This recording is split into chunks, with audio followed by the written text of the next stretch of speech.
Hey guys, welcome back to the channel today. I've got something super exciting to share with you today. Google has just rolled out a brand new feature for Notebook LM that's going to change the way you interact with your research. Imagine being able to listen to a conversation about your own sources instead of just reading them. Sounds awesome, right? Well, let me introduce you to Notebook Audio Overview. First off, if you haven't heard of Notebook LM, it's a free tool from Google that uses AI to help organize, analyze, and generate insights from your research. Think of it as a virtual research assistant. It can summarize information, explain complex ideas, and even help you find connections between different points in your research. And now, with the audio overview, it's taken a big leap forward. So, how does this feature work? Transforms your documents, slides, and other materials into audio discussions with just one click. Did you get an lively conversation between two hosts who summarize the material, make connections between topics, and even give you a bit of banter? It's like having an expert talk through your notes with you.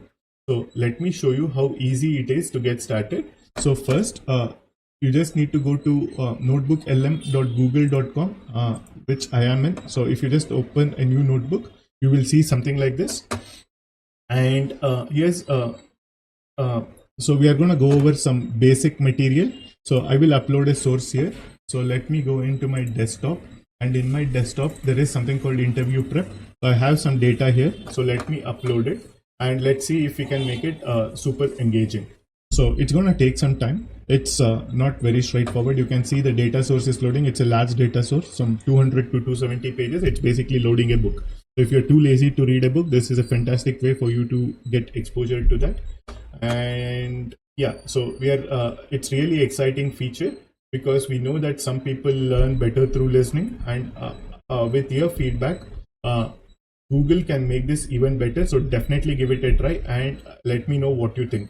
So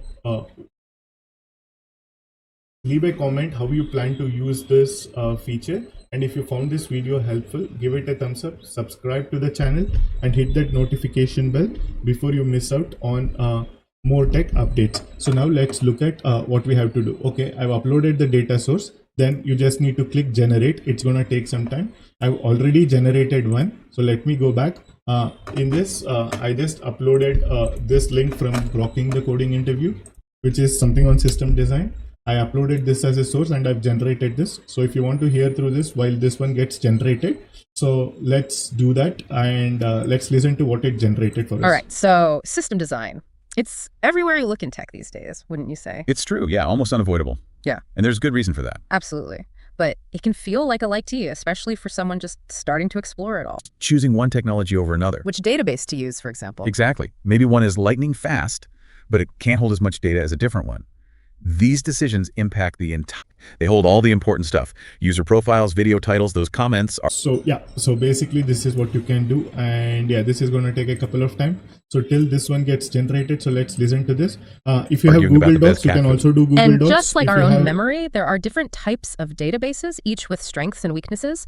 Choosing the wrong one for your system would be, well, a recipe for disaster. Pretty much. Yeah, like trying to fit that proverbial square peg in a round hole. Yeah. Not going to work. But when you choose well, it all just clicks into place. It's exciting, actually. Learn the building blocks, understand their quirks, and then you can build amazing things. Exactly. And what I love about this Grokking book is that it doesn't just throw all this theory at you. It brings it to life with real examples. Right, from companies like YouTube, Google Maps, Uber. Exactly. Companies and platforms everyone knows and uses. So instead of just abstract concepts, we're learning about load balancers in the context of keeping YouTube up and running. Okay, so here's a quick recap how you can do it again. So just go to new notebook, and in the new notebook you will get option to select your sources. So select all the sources which may be useful for you, and once you select all your sources, it can be a link from a website, you can copy paste your text, it can be Google Doc, or you can also upload your data from the disk. And once the data source is loaded, you can just click generate like we did here, which would give you the transcript of the conversation. And you can also create something like FAQ. So let's see if we can create an FAQ, table of contents, briefing doc. So you can play around with multiple stuff. And it's a great idea to do some of your research work and turn it into podcast, especially if you're a new content creator. It's hard to convince guests to turn up into your show. So this is something that would work out for you. And yeah, this is still going to take some couple of minutes. So let's go back and listen to some more of this podcast so that so all I uploaded was this link. So this talks about all the topics, and it just converted building blocks, databases, domain names, load balancers, everything. So it just made a conversation out of it.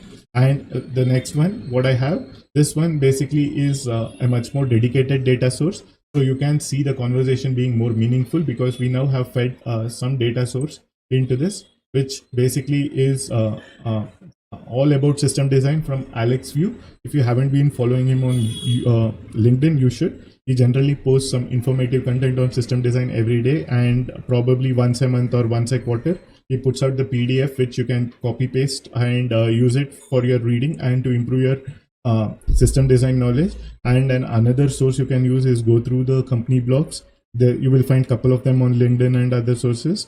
So you can just read through them to get a holistic view of system design better. Running for, what is it, billions of users. It just makes it all so much more tangible. You know, you can see how those building blocks are used in the real world and systems you interact with every single day. It really is brilliant. And I think that's what makes this depth dive so valuable, whether you're prepping for an interview or just curious about system design. Totally. It's about truly understanding these concepts. It's about learning to grok system design. And just another thing, you can change the playback speed. If you like, you want to download it. If you don't like it, you can delete it too. And basically there are some more suggested articles. If you want to add, you can do it. And yeah, I just came across this. This is extremely useful for especially content creators, and especially if you're planning to share some of your research into content online, this is still useful for you. And this is going to take some more minutes because the article is extremely large, the PDF which we have. Let me show you the PDF in the meantime, whatever I was talking about. So see through this PDF yourself. Let me share it with you. Yeah, so this PDF basically has everything about system design, some 770 pages. So let's see what it's going to do this for us. So let's wait for it. Yeah, it finally completed, and it's a 15-minute one. So let's play through that, and post this is done, we'll wrap it up. And I'll share the links with you and the steps so that you can go ahead and create your notebook LLMs and turn them into upload your custom content and turn them into podcasts, and hopefully share them into your YouTube, Spotify, wherever you want, so that your content becomes much more monetizable for you, or your content reaches more people, and your research has a larger impact. So let's listen to this and wrap this up after we are done. Welcome to your deep dive on building systems that can handle 1 million users and hopefully without breaking a sweat. 1 million users. That's no small feat. Definitely not. Luckily, we've got Alex Hsu's System Design Interview as our guidebook for this deep dive.